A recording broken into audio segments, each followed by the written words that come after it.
ฝรั่งเศสดินแดนโรแมนติกที่กำลัง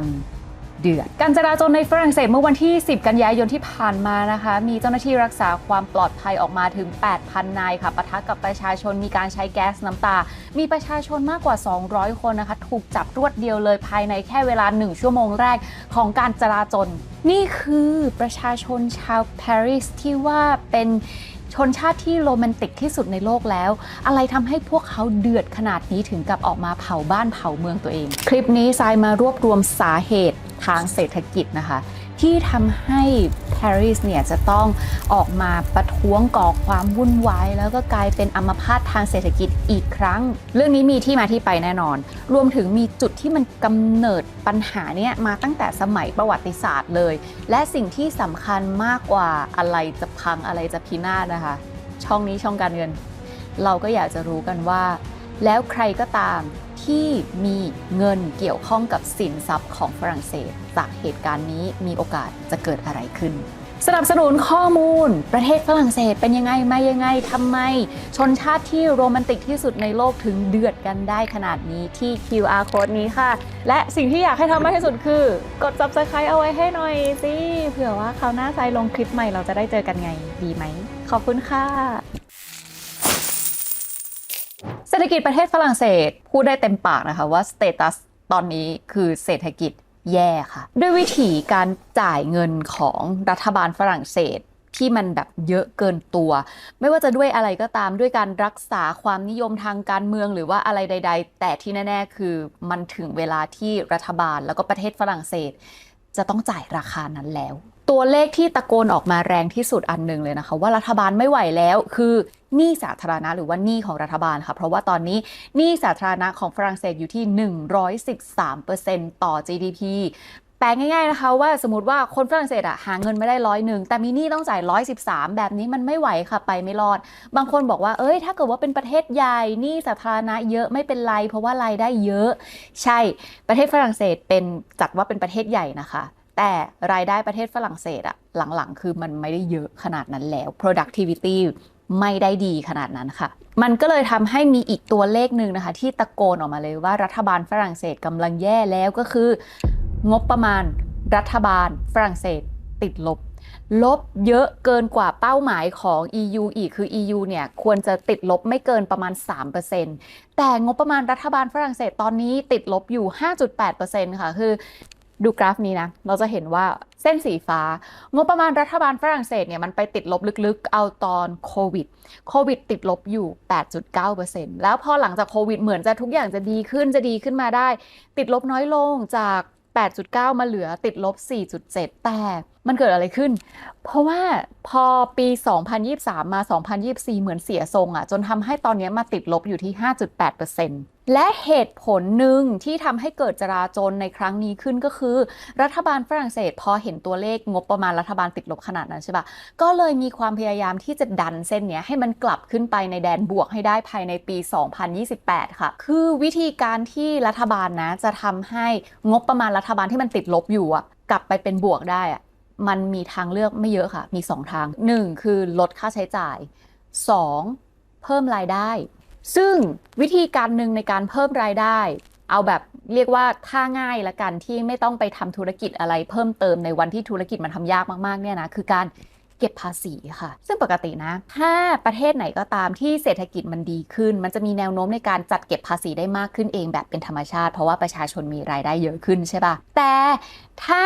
เศรษฐกิจไม่ดีประชาชนไม่ได้มีรายได้เยอะขึ้นเผลอๆจนลงด้วยซ้ำแต่รัฐบาลจำเป็นที่จะต้องมีรายได้เพิ่มขึ้นก็ไปจัดเก็บภาษีเพิ่มขึ้นด้วยรูปแบบวิธีการต่างๆนานาที่แบบอาจจะไม่ได้พูดชัดๆว่านี่คือการเพิ่มภาษีนะยังไงก็ตามมันจะเท่ากับการรีดเลือดและประชาชนไม่ชอบค่ะอีกอย่างหนึ่งที่รัฐบาลฝรั่งเศสทำก็คือเป้าหมายของรัฐบาลฝรั่งเศสที่จะประหยัดงบประมาณให้ได้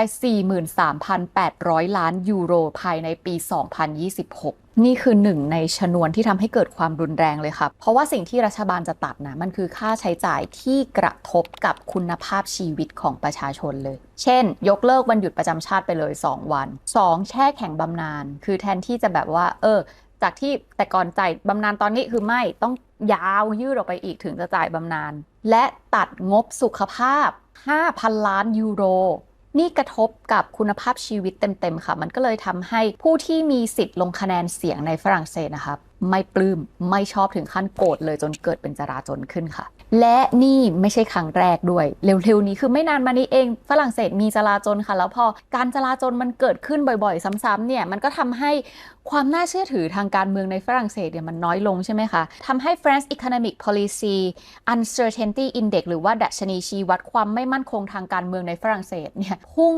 ดีดแรงเลยพอการเมืองไม่มั่นคงการเงินมันก็ไม่มั่นคงตามไปด้วยค่ะมันเลยทำให้ตอนนี้นะประเทศฝรั่งเศสเนี่ยถึงขั้นที่มีแนวโน้มเลยว่าต้องไปของบประมาณช่วยเหลือจาก IMF นะทำให้ตอนนี้ภาพรวมเศรษฐกิจของประเทศฝรั่งเศสเนี่ยคือเล็กกว่าค่าเฉลี่ยของประเทศในโซน EU อีกนะและถามว่าแล้วสถานการณ์แบบนี้นักลงทุนมองยังไงเพราะว่าสิ่งที่กำลังเกิดขึ้นคือมีความเสี่ยงสูงลากตั้งแต่การเมืองเศรษฐกิจการเงินมันทำให้นักลงทุนเนี่ยถอนสินทรัพย์ออกจากฝรั่งเศสค่ะดูจากชาร์ตนี้เราจะเห็นว่าความไม่มั่นคงดีดขึ้นทุกตลาดเลยไม่ว่าจะเป็นบริการอุตสาหกรรมการก่อสร้างไม่รอดสักอย่างและถ้าเห็นชาร์ตนี้เราจะรู้เลยว่าสินทรัพย์ฝรั่งเศสตอนนี้มีสเตตัสที่เรียกว่าเสี่ยงสูงนั่นก็คือบอนด์ยิลด์พันธบัตรรัฐบาลรุ่น10ปีของฝรั่งเศสตอนนี้คือให้ยิลด์สูงมากนะคะทวนนะว่าถ้าเกิดว่าพันธบัตรรัฐบาลของประเทศไหนให้ยิลด์สูงๆอ่ะแปลว่าพันธบัตรรัฐบาลของประเทศนั้นอ่ะมันกำลังมีความเสี่ยงสูง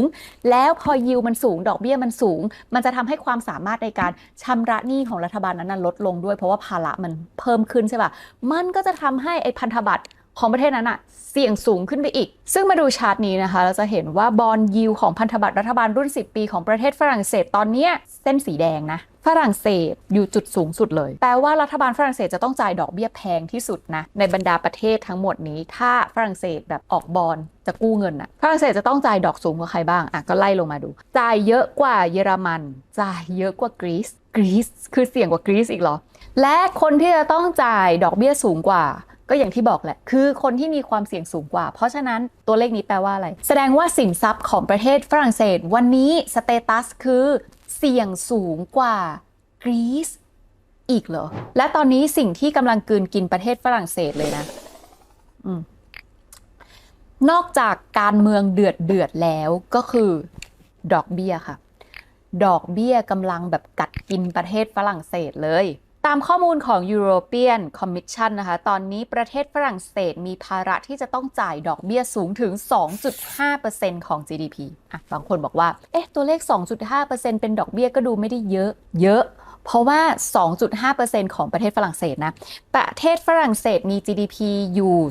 3.16 ล้านดอลลาร์สหรัฐเพราะฉะนั้นดอกเบี้ย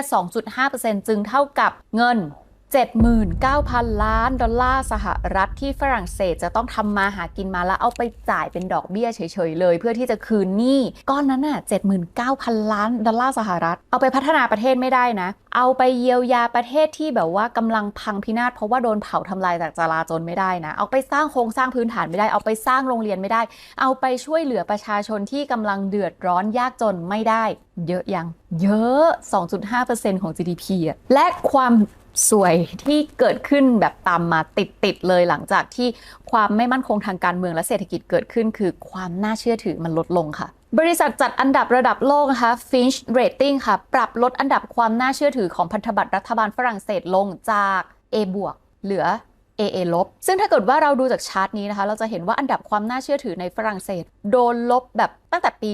2010 โดนลบแบบดิ่งแบบตึงมา4 ครั้งแล้วนะคะแล้วเราจะเห็นว่าพอมีเจ้าหนึ่งปรับลดเดี๋ยวอีก2เจ้าปรับตามซึ่งทั้งหมดนี้ก็จะมี Fitch Rating Moody's แล้วก็ S&P แปลว่ารอบนี้ Fitch ปรับลดก่อนมีโอกาสมากว่าเดี๋ยว S&P กับ Moody's จะตามแล้วถามว่าเครดิตเรตติ้งต่ำมันสำคัญยังไงมันสำคัญมากค่ะเครดิตเรตติ้งมันจะต่ำก็เพราะว่าความน่าเชื่อถือมันน้อยใช่ไหมคะความน่าเชื่อถือมันน้อยก็เพราะว่ามันเสี่ยงสูงค่ะแล้วถ้าเกิดว่ายิ่งมีเครดิตเรตติ้งต่ำเนี่ยเวลาจะไปกู้เงินก็จะต้องกู้ด้วยดอกเบี้ยที่สูงขึ้นแล้วฝรั่งเศสดอกเบี้ยเดิมก็เยอะอยู่แล้วภาระดอกเบี้ยตั้ง 2.5% ของ GDP แปลว่าถ้า Fitch ปรับอันดับความน่าเชื่อถือลงถ้ารัฐบาลฝรั่งเศสจะไปกู้เพิ่มจะออกพันธบัตรเพิ่มต้องจ่ายยิวเยอะกว่าเดิมอีกแล้วเราก็จะเห็นแล้วใช่ไหมว่าพันธบัตรรัฐบาลรุ่น10 ปีของฝรั่งเศสตอนนี้คือยิวสูงที่สุดในยูโรไปแล้วและถ้าเกิดว่ารัฐบาลฝรั่งเศสจะต้องจ่ายดอกเบี้ยเยอะกว่านี้อีกในเงินกู้ก้อนต่อจากเนี้ยก็แปลว่ารัฐบาลจะมีความสามารถในการจ่ายหนี้ได้น้อยลงรัฐบาลมีความสามารถในการจ่ายหนี้ได้น้อยลงเท่ากับมีความเสี่ยงเพิ่มขึ้นค่ะที่รัฐบาลฝรั่งเศสอาจจะผิดนัดชำระหนี้ได้เรียกว่าเบี้ยวหนี้นั่นแหละอาจจะนะนี่ก็คือภาพที่นักลงทุนมองเห็นกับการลงทุนหรือว่าสินทรัพย์ของฝรั่งเศสวันนี้ซึ่งมันน่ากลัวตรงไหนรู้ป่ะมันน่ากลัวกว่าตอนสมัยที่กรีซเกิดวิกฤตการเงินอีกเพราะว่ากรีซยังเป็นแค่ประเทศเล็กๆแต่ฝรั่งเศสค่ะเป็นประเทศเศรษฐกิจอันดับ2ของยูโรค่ะนั่นหมายความว่าถ้าสินทรัพย์ของฝรั่งเศสนะหรือว่าอย่างพันธบัตรรัฐบาลของฝรั่งเศสนะถ้ารัฐบาลฝรั่งเศสเบี้ยวหนี้ขึ้นมาจริงๆมันแปลว่าสินทรัพย์ของฝรั่งเศสเนี่ยไม่ว่าจะอยู่ที่ไหนธนาคารพาณิชย์ใดก็ตามธนาคารกลางของประเทศใดก็ตามบริษัทห้างร้านอะไรก็ตามในโลกนี้ใครถือสินทรัพย์ของฝรั่งเศสอยู่แล้วในวันที่มันพังแล้วก็เจ็บทุกคนค่ะมันก็จะเกิดเป็นโดมิโนความพังตามกันไปถ้างั้นคำถามเลยก็คือฝรั่งเศสก่อนหน้านี้ก็คือดูดีมากไม่ใช่หรอโอ้โหโรแมนติกนะแล้วทำไมประเทศฝรั่งเศสซึ่งเป็นหนึ่งในประเทศที่เข้าสู่ยุค Industrial Revolution ปฏิวัติอุตสาหกรรมก่อนใครในโลกใบนี้แบบลำดับต้นๆเลยทำไมถึงเดินทางมาถึงจุดนี้ได้เรื่องมันเริ่มมาตั้งแต่ก่อนยุคปฏิวัติอุตสาหกรรมประเทศฝรั่งเศสเนี่ยเคยเป็นศูนย์กลางสงครามระดับภูมิภาคหลายครั้งแล้วมันมีความขัดแย้งที่ใหญ่ขนาดนั้นเกิดขึ้นในประเทศมันเลยมีอยู่ครั้งหนึ่งที่ทำให้เกิดการอพยพครั้งใหญ่เลยค่ะตอนนั้นเนี่ยกลุ่มที่อพยพออกมาคือชาวโปรเตสแตนต์ที่อพยพออกมาเพราะว่ามันมีเรื่องของการแบบยุคกลางตามประหัตประหารคนโปรเตสแตนต์จากแบบเรื่องราวทางศาสนาเนาะซึ่งคนกลุ่มนั้นเนี่ยบังเอิญหรือไม่บังเอิญไม่รู้แต่ว่าเป็นกลุ่มคนที่มีความเชี่ยวชาญทางด้านวิศวกรรมในยุคเริ่มต้นก่อนปฏิวัติอุตสาหกรรมและการที่คนกลุ่มนั้นเนี่ยอพยพออกนอกฝรั่งเศสเอาจริงๆตอนนั้นประเทศฝรั่งเศสก็คงไม่ได้คิดแล้วคงไม่รู้ด้วยว่าสิ่งนั้นเรียกว่าสมองไหลและนั่นคือเหตุการณ์สมองไหลครั้งแรกๆและเป็นครั้งสำคัญของประเทศฝรั่งเศสค่ะแต่มันก็ดูไม่ได้มีปัญหานะคะเพราะว่าพอมาถึงยุคปฏิวัติอุตสาหกรรม Industrial Revolution เนี่ยประเทศฝรั่งเศสเขาก็แบบก็ Revolution สิไม่ได้ต้องพึ่งวิศวกรอะไรเพราะว่าประเทศฝรั่งเศสเนี่ยโกเลยไปในทางของช่างฝีมือก็จะเห็นว่าประเทศฝรั่งเศสไม่ได้มีอุตสาหกรรมขนาดใหญ่ไม่ได้มีแบบโอ้โหเครื่องจักรไอ้น้ำฐานการผลิตใหญ่ๆเหมือนมหาอำนาจประเทศอื่นเพราะว่าฝรั่งเศสอย่างที่บอกว่าเขาพึ่งพาเศรษฐกิจที่เป็นแบบงานฝีมืองานลักชัวรี่ค่อยๆทำแต่กำไรเยอะซึ่งถามว่าดีไหมดีรวยกำไรเยอะจริงๆแบรนด์ลักชัวรี่ระดับโลกก็ฝรั่งเศสกระเป๋าหนังใบเล็กนิดเดียวขายใบละเป็นแสนเป็นล้านมันทำให้คนฝรั่งเศสมี productivity ที่ดีมากเลยรู้ป่ะเพราะว่าเขาเอาเวลานะไปทำกระเป๋าในชั่วโมงหนึ่งเงี้ยโอ้โหกระเป๋าใบหนึ่งมันแพงมากใช่ป่ะคือเรียกว่าชั่วโมงหนึ่ง productivity ของฝรั่งเศสเนี่ยทำเงินสูงมากเพราะฉะนั้นเขารวยค่ะรวยพอที่จะชิลได้เพราะฉะนั้นประเทศฝรั่งเศสเขาก็เลยสามารถที่จะเป็นประเทศที่เรื่องชื่อลือชาแห่งความชิลแห่งความโรแมนติกได้แต่ไอความโรแมนติกเนี่ยไม่น่าเชื่อนะว่ามีจุดที่critical เหมือนกันคือในวันที่โลกการแข่งขันข้างนอกสูงหนักมากๆมากซะจนที่ว่าชิลไม่ได้แล้วแต่ณจุดนั้นคือคนฝรั่งเศสก็ด้วยวัฒนธรรมเนาะไม่ได้สามารถปรับตัวเข้าสู่การแข่งขันที่มันรุนแรงขนาดนั้นกับโลกใบนี้ได้และณจุดหนึ่งค่ะเมื่อประชาชนแบบเน้นงานฝีมือเน้นงานลักชัวรี่แบบความชิลเลยใช่ปะเพราะฉะนั้นพวกอุตสาหกรรมใหญ่ๆประเทศมันต้องมีอยู่ดีมันก็เลยกลายเป็นว่าประชาชนไม่ได้สร้างแบบบริษัทเอกชนขนาดใหญ่เองรัฐบาลเป็นคนสร้างค่ะเพราะฉะนั้นอุตสาหกรรมขนาดใหญ่ในประเทศฝรั่งเศสมันก็เลยจะเป็นรูปแบบรัฐวิสาหกิจอย่างเช่นธนาคารแห่งชาติบริการรถไฟความเร็วสูง Air France แปลว่าธุรกิจขนาดใหญ่ในฝรั่งเศสส่วนใหญ่แล้วบริหารโดยรัฐบาลฝรั่งเศสค่ะซึ่งมันแตกต่างจากประเทศอื่นเลยนะประเทศอื่นส่วนใหญ่แบบธุรกิจก็บริหารโดยเอกชนไปใช่ป่ะซึ่งความแตกต่างระหว่างเอกชนกับรัฐวิสาหกิจมันต่างกันนะตรงที่ว่าเอกชนเขาจะต้องพยายามแบบลดต้นทุนเพื่อทำรายได้และเพื่อทำให้มันเกิดกำไรสูงที่สุดใช่ป่ะแต่รัฐวิสาหกิจไม่จำเป็นจะต้องลดต้นทุนขนาดนั้นเพราะว่ารายได้ของรัฐวิสาหกิจไม่ได้มาจากการดำเนินธุรกิจ แต่มาจากการเก็บภาษีประชาชนค่ะเพราะฉะนั้นไม่ค่อยต้องกังวลเกี่ยวกับเรื่องรายได้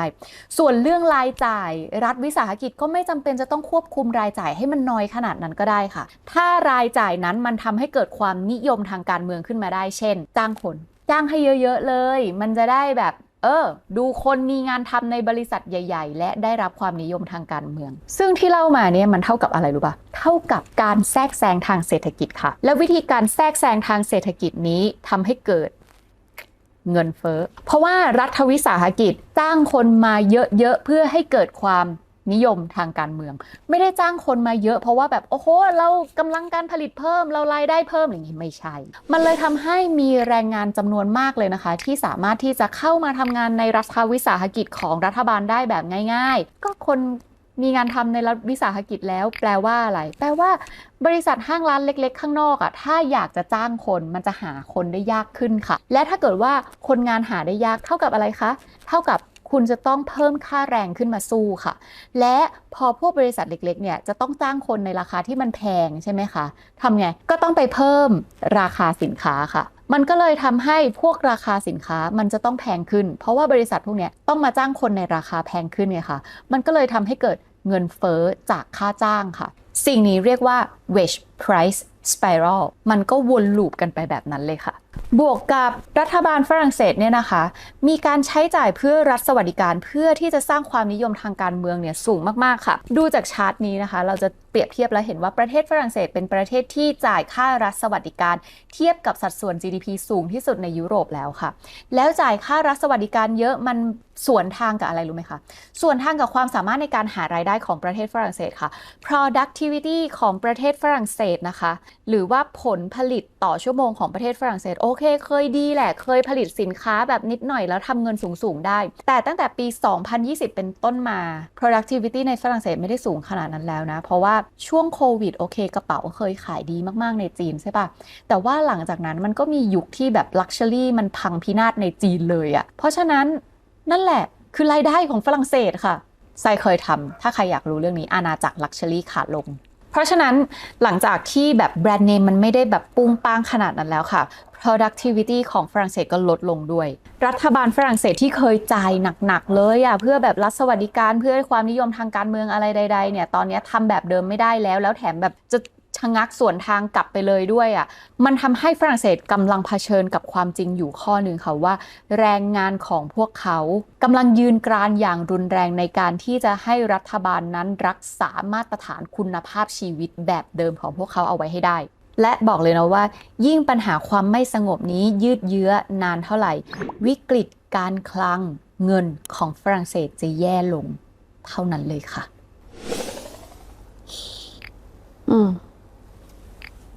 ขอบคุณกาแฟจากดัชเชสนะคะ